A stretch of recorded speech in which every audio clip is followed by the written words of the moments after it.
વાસણમાં પહેલાં બાજરીનો લોટ લેવાનો છે। અહીંયા મેં 1 કપ જેટલો બાજરીનો લોટ લીધો છે, જેને આ રીતે ચારીને ઉપયોગમાં લેવાનો અને એકદમ તાજો હોય એવો લેવાનો, કડુચુંવાળો નહીં લેવાનો।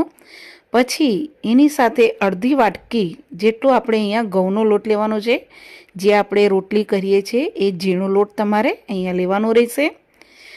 અહીંયા તમે જેટલા વ્યક્તિઓ માટે બનાવતા હોય એ પ્રમાણે તમારે અહીંયા લોટ લેવાનો રહેશે।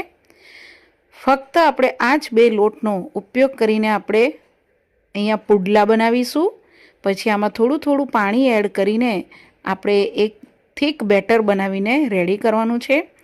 બેટરમાં લોટના ગઠ્ઠા ન રહે એ રીતે તમારે અહીંયા બેટર બનાવીને રેડી કરવાનું છે। તમે જોઈ શકો છો કે જરા બી બાજરીના લોટના કે ઘઉંના લોટનો જરા બી ગઠ્ઠા ન રહે એ રીતનું આપણે અહીંયા આ રીતે થીક